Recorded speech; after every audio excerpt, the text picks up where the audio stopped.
The comparison started before I could walk. Derek was born first. 3 years older. 3 years of being the center of attention before I arrived and, according to family legend, ruined everything. Derek was such an easy baby, Mom would say at every family gathering. Then we had Jason and forgot what sleep was. Derek was athletic. Captain of every team. I preferred books and building things with my hands. Derek was charming, social, the life of every party. I was quiet, observant, more comfortable with small groups. By the time I was 10, the family narrative was set. Derek was destined for greatness. We'd see. Derek went to Duke on a partial athletic scholarship. Played lacrosse. Joined the best fraternity. Graduated with a finance degree and immediate job offers from 3 major firms. Chose the one in Manhattan. Started at $95,000 plus bonus. I went to a state school 2 hours from home. Studied hospitality management. A choice that made Dad wince. You're going to school to learn about hotels? It's a respected program. Cornell has one too. But you're not going to Cornell. No, I wasn't going to Cornell. I was going to a state university with a practical program that would teach me the business I was obsessed with understanding. I'd been fascinated by hotels since I was 16. Not staying in them, we couldn't afford luxury travel, but understanding how they worked.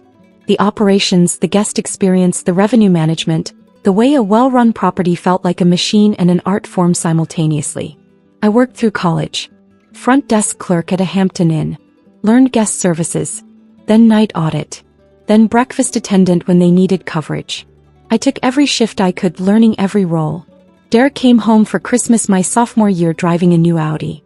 Talked about his Manhattan apartment, his expense account, his networking dinners at restaurants I'd only seen on TV. Jason's working at a Hampton Inn, he told his college friends, laughing. Living the dream. I was living my version of a dream, actually. Learning everything I could. But nobody asked about that. After graduation I stayed in hospitality. Got hired as an assistant manager at a mid-tier hotel in Charlotte. Salary, $38,000. Worked 60-hour weeks. Learned operations management, revenue optimization, staff training, crisis management. Everything that happened in a hotel, I wanted to understand it. Derek got engaged to Courtney, a corporate lawyer he'd met at a company mixer. Her family had money. Old money, the kind that came with a family crest and stories about ancestors on the Mayflower. The engagement party was at a country club. Open bar, past hors d'oeuvres, a violinist. I drove down from Charlotte wearing my only suit, which was slightly too big because I'd lost weight from work stress. Jason. Derek grabbed me in a hug that felt performative. Everyone, this is my little brother. He works at a hotel. I'm an assistant manager at. He's in the hospitality industry, Derek told his friends like he was translating for them. Courtney's father, Richard, shook my hand. Hotels. Interesting. Derek tells us you work the front desk. I'm in management, but I did start at the front desk. Good to work your way up. Character building. He said it kindly, but I could see him calculating my net worth and finding it wanting. Over the next 3 years I moved up. Assistant manager to senior manager. Moved from Charlotte to a better property in Atlanta. Salary climbed to $67,000. I was learning high-end operations now. Luxury hospitality. The 4-star and 5-star world where details mattered and service was an art form. I was also saving everything. Lived in a studio apartment. Drove a 10-year-old Honda. Wore the same rotation of work clothes. Every extra dollar went into savings and, increasingly, into investment accounts. Because I had a plan.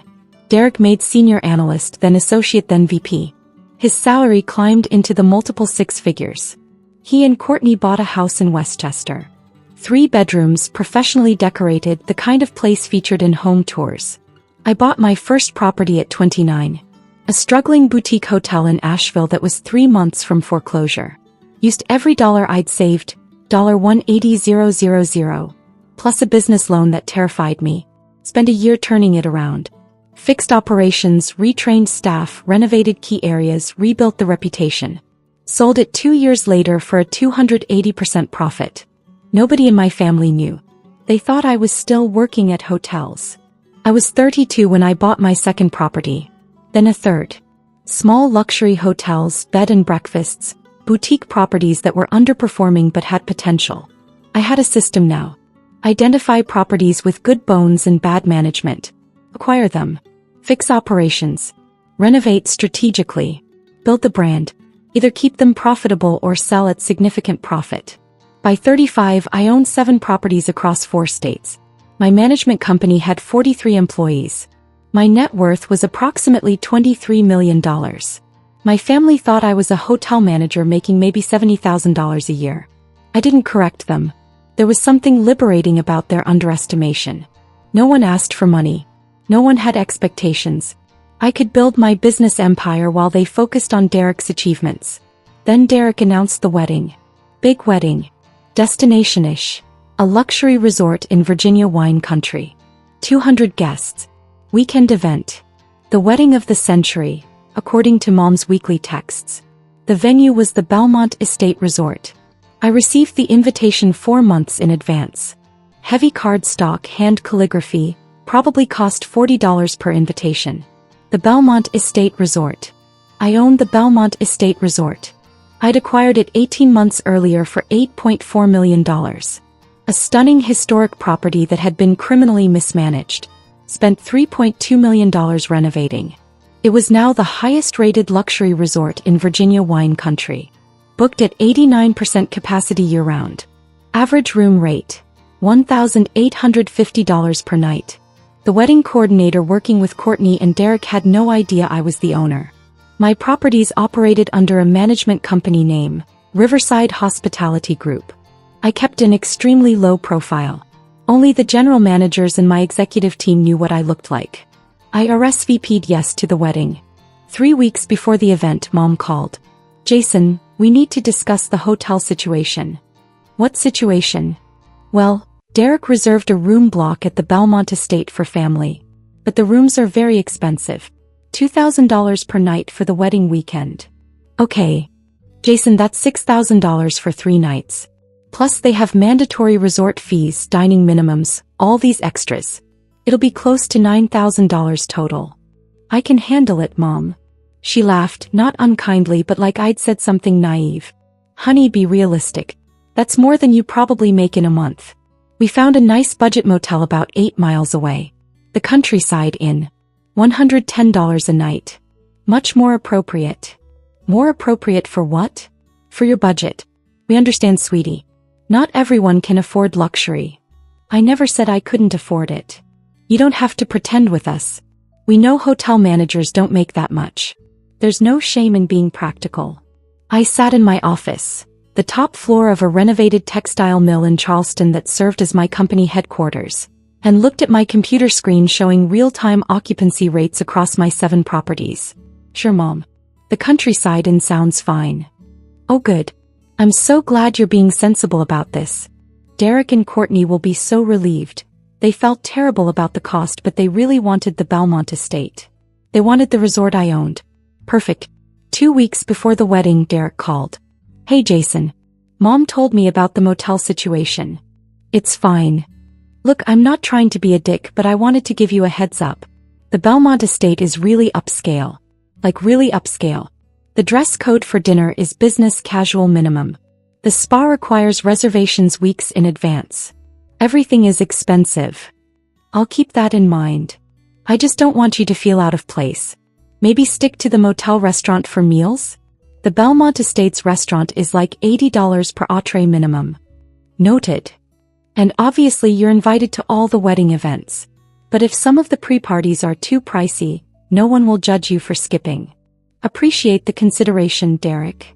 After I hung up, I texted my general manager at the Belmont Estate.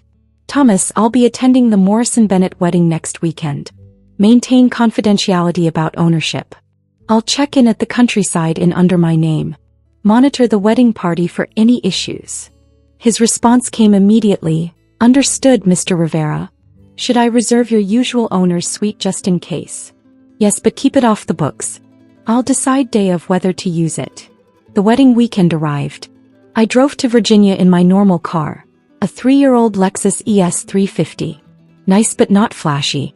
Loaded my modest suitcase into the trunk and made the 4-hour drive. I passed the Belmont Estate first. The long tree-lined driveway, the historic mansion gleaming white in the afternoon sun. the professionally maintained grounds, the discreet parking area for luxury vehicles. I'd overseen every detail of the renovation personally. It was perfect. Kept driving to the Countryside Inn.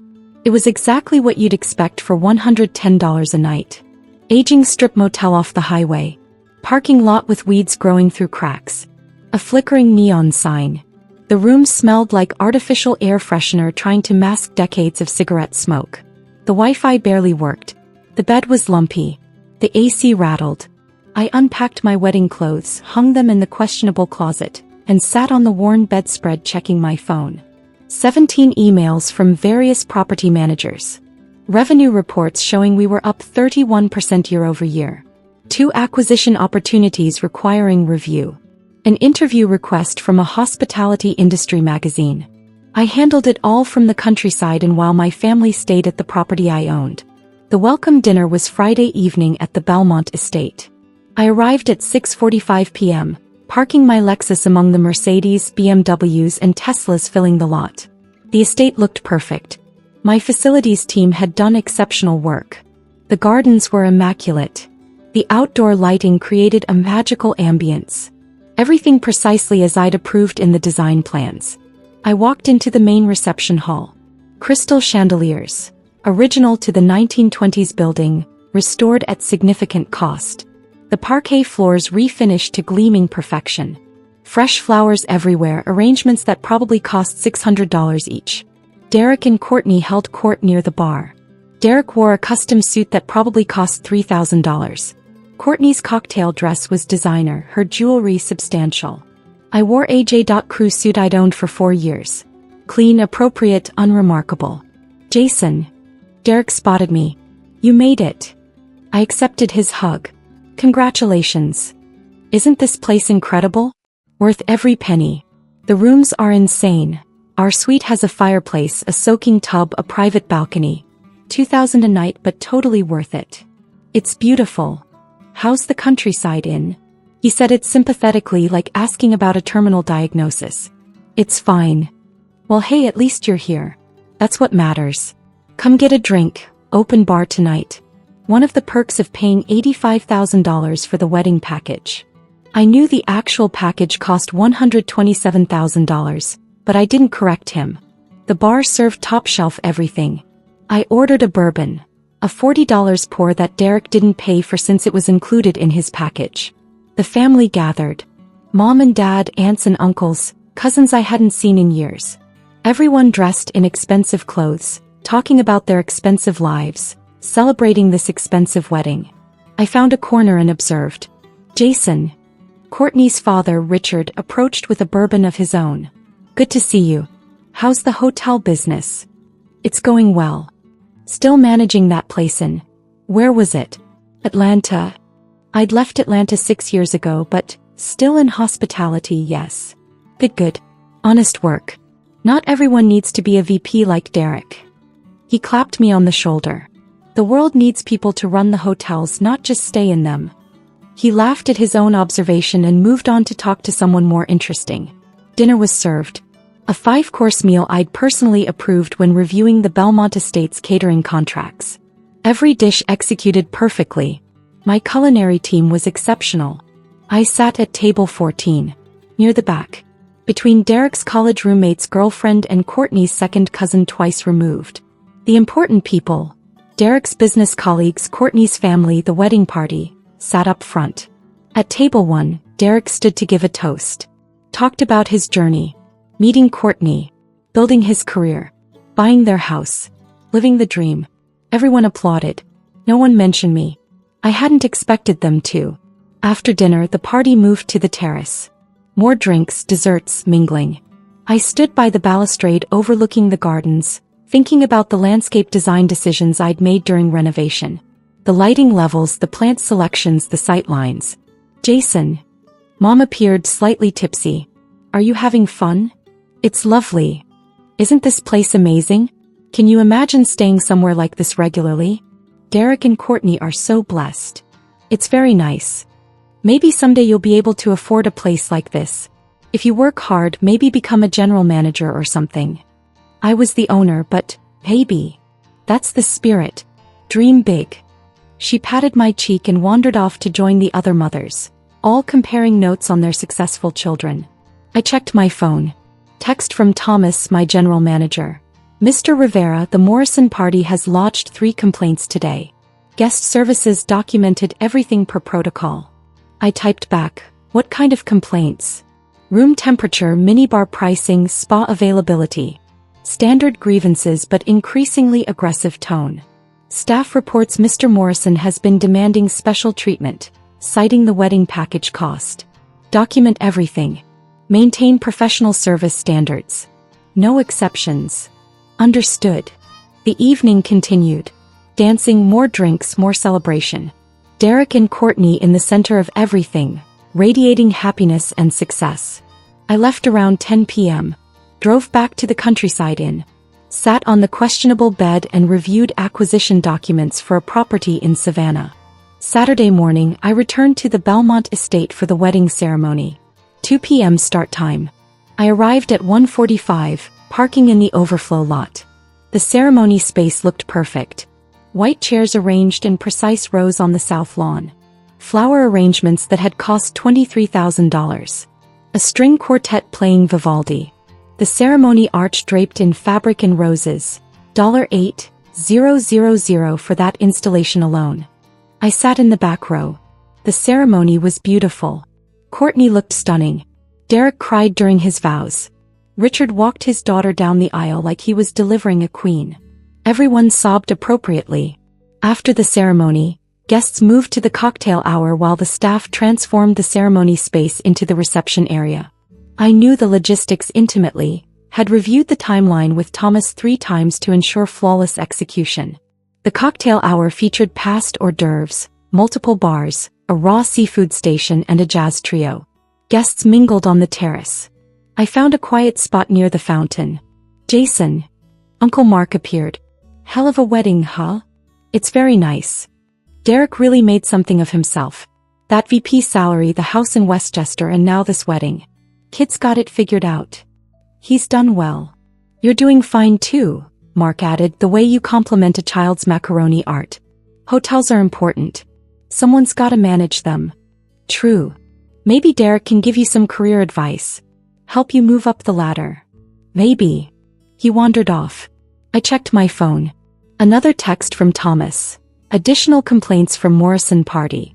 They demanded late checkout without fees, complained about parking distance from building, requested comp spa services. All denied per standard policy. Mr. Morrison requested to speak with ownership. I smiled and replied, not yet. Maintain protocol. The reception began. Grand ballroom, capacity 240, renovated at a cost of $1.4 million. Crystal chandeliers I'd had specially restored. A dance floor that had required structural reinforcement. Floor-to-ceiling windows overlooking the estate grounds. Dinner was exquisite. Filet mignon, Chilean sea base, vegetarian Wellington. Wine pairings that cost more per bottle than most people's weekly grocery budget. I sat at table 19 this time. Even farther back. Between distant relatives who spent most of dinner on their phones. The toasts began. Best man talked about Derek's ambition. Maid of honor talked about Courtney's grace. Richard gave an emotional speech about his daughter and his successful new son-in-law. Everyone applauded. Clinked glasses. Celebrated. I ate my $280 plated dinner and thought about Monday's conference call with potential investors. Around 8 p.m. I noticed a commotion at table 1. Derek was speaking animatedly to one of the servers. Mom had joined the conversation. Then Courtney's father. The server looked distressed and walked quickly toward the service corridor. I watched, waiting. 5 minutes later, Thomas appeared. My general manager. Impeccably professional in his suit. He approached table 1 with 2 security staff members. I couldn't hear the conversation from table 19, but I saw the body language. Derek gesturing. Thomas remaining calm. Richard pointing at something. Mom looking confused. Then Thomas gestured across the ballroom. Toward table 19. Toward me. Every head at table 1 turned. Thomas began walking through the reception hall. The security team followed. They were heading directly to my table. The band had stopped playing. Conversations died. 200 guests watched as the general manager crossed the room. Thomas stopped at my table. "Mr. Rivera, I apologize for the interruption during the celebration." I stood slowly. "What seems to be the problem, Thomas?" "The Morrison party has requested an immediate meeting with ownership regarding multiple service complaints and demands for special accommodations." "I see. What specifically?" Thomas consulted his tablet.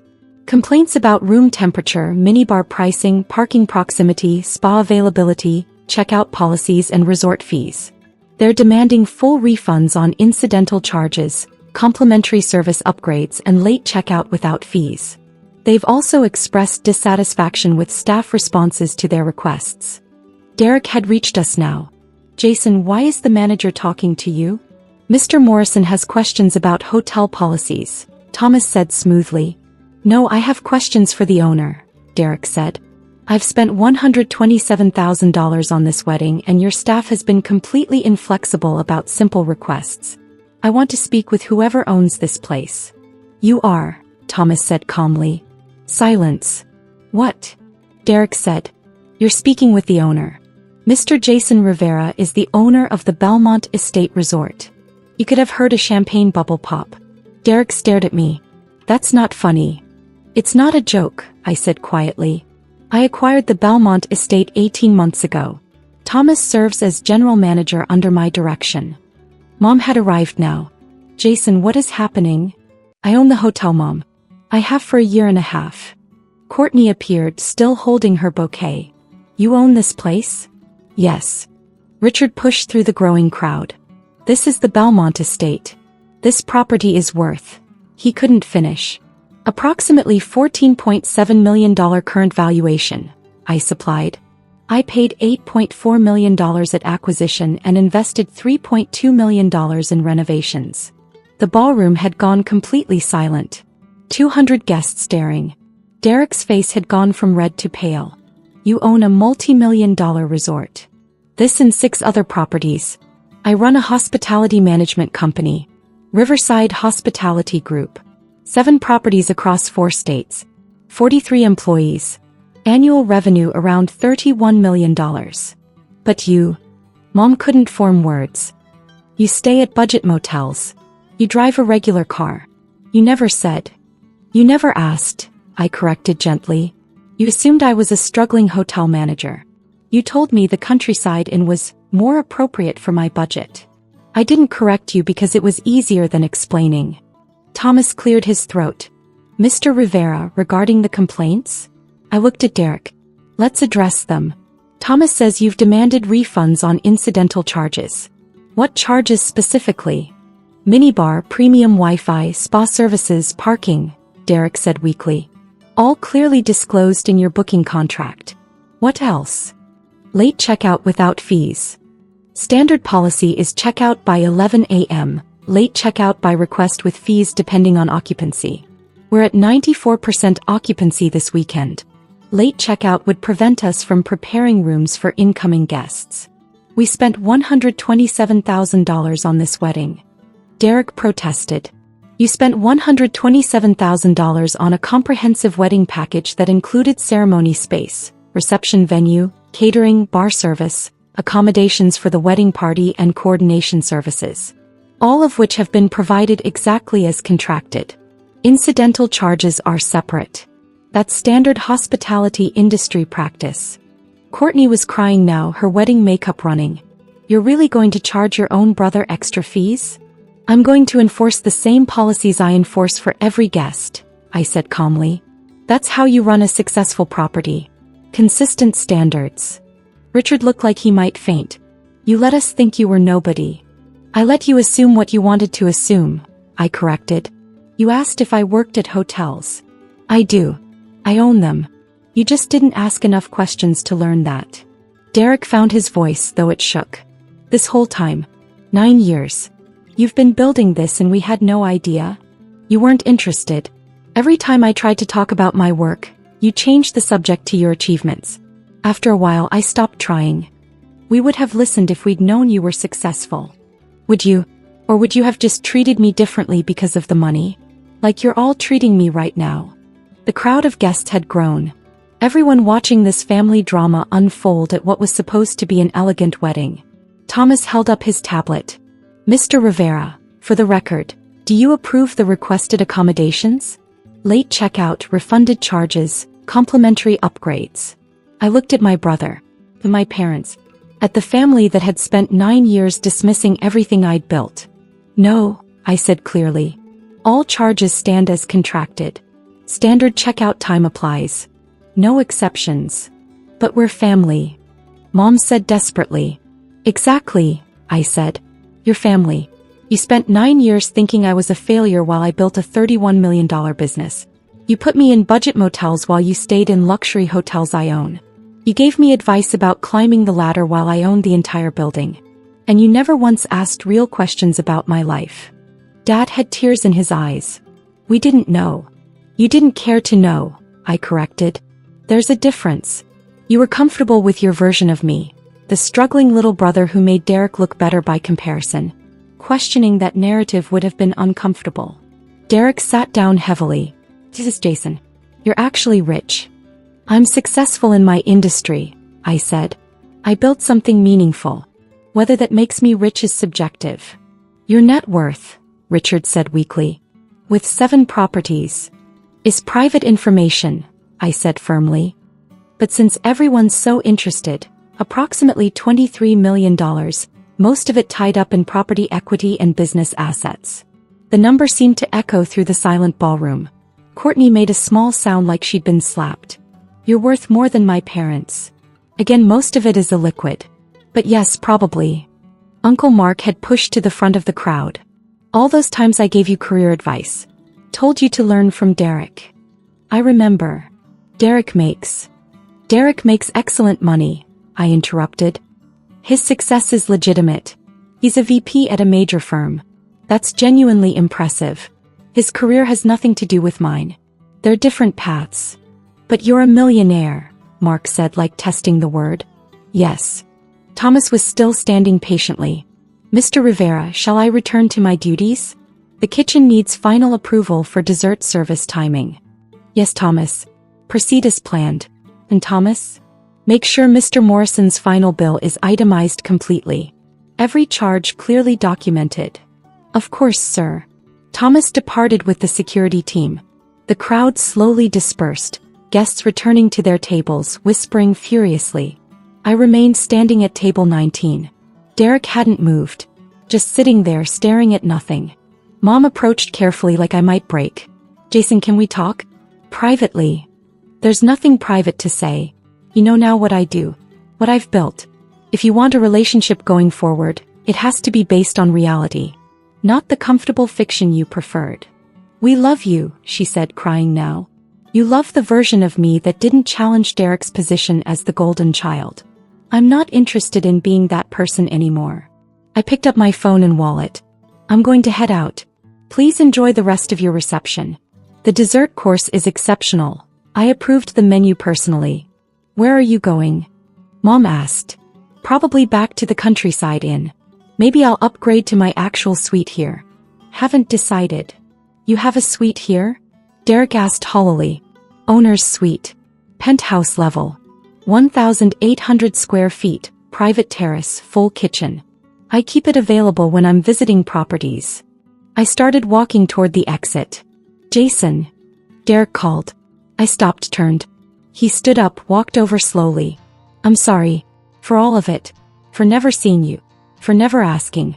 For treating you like you were less. Thank you. Can we fix this? I considered it. Maybe. But Derek, I don't need your validation anymore. I spent 9 years building something extraordinary without your support. I did it anyway. If we rebuild a relationship, it has to be because we genuinely want to know each other. Not because you're impressed by my bank account. I want to know you, he said, and he sounded genuine. The real you. Not the version we invented. Then call me next week. Actually ask about my work. Listen to the answers. We'll see if we can build something real. I left the ballroom, walked through the lobby I'd designed, past the front desk where my staff maintained perfect professionalism, and out to my car. My phone buzzed. Text from Thomas. Your owner's suite is prepared if you'd like to stay, sir. complimentary champagne and the good scotch in the bar. I smiled and typed back, "I'll be there in 20 minutes. Please have housekeeping prepare the suite." I drove back to the countryside in one last time, packed my bag, checked out, and drove back to the Belmont estate. The night manager checked me in personally. "Welcome home, Mr. Rivera. Penthouse suite is ready." "May I say, sir, what happened in the ballroom tonight? The staff are calling it legendary." "Just setting some records straight. The whole team is proud of you. You built something incredible here." I took the private elevator to the penthouse level. The suite was perfect. Panoramic windows overlooking the estate grounds. Custom furniture, luxury finishes, every detail exactly as I'd specified during renovation. I poured myself 3 fingers of 30-year scotch and stepped onto the terrace. Below I could see lights from the ballroom. The reception continuing. My family celebrating Derek's wedding at the property I owned, finally understanding what I'd been building while they'd been busy dismissing me. My phone buzzed throughout the night. Messages flooding in. "Derek, I really am sorry. Can we talk tomorrow? Mom, please don't hate us. Dad, we're so proud of you. We should have said that 9 years ago. Uncle Mark, I'm an idiot. Forgive me." I read them all. Didn't respond yet. Tomorrow would be soon enough. I stood on my terrace looking at my property, thinking about the journey that brought me here. Employee number 1 at a Hampton Inn to owner of 7 luxury properties. $38,000 salary to $23 million net worth. And I'd done it in silence. Without validation. Without support. Without anyone believing in me except myself. That made it sweeter. The next morning I had breakfast in my suite. Thomas brought the newspaper and coffee service personally. "The Morrison party checked out at 11 a.m. sharp," he reported. "All charges paid in full. No additional complaints." "Good. Your brother asked the front desk for your room number. We declined to provide it per your standing privacy instructions." "Thank you, Thomas. Will you be staying longer, sir?" "I'll head back to Charleston this afternoon. Please prepare the standard ownership report, occupancy rates, guest satisfaction scores, revenue analysis. I'll review this week." "Of course. And sir, if I may say, watching you own that moment last night was the most inspiring thing I've seen in 20 years of hospitality." I smiled. "Just enforcing standards, Thomas. Same as always." I checked out at noon, drove back to Charleston and returned to my regular life. Monday morning I was in my office reviewing acquisition documents for the Savannah property. My phone rang. "Derek." I considered not answering, then picked up. "Jason." "Hey, Derek. Can I actually ask about your work? Like really ask? Not assume or dismiss or compare. Just learn about what you've built." I leaned back in my chair looking at my wall of property photos. 7 hotels, each one a story of transformation. "Yeah," I said. "I'd like that." We talked for an hour. He asked real questions. I gave real answers. It wasn't perfect. Years of dismissal don't heal in one conversation. But it was a start. And that was more than I'd expected. Because the truth was, I didn't need them to understand. I'd proven everything I needed to prove. Not to them. To myself.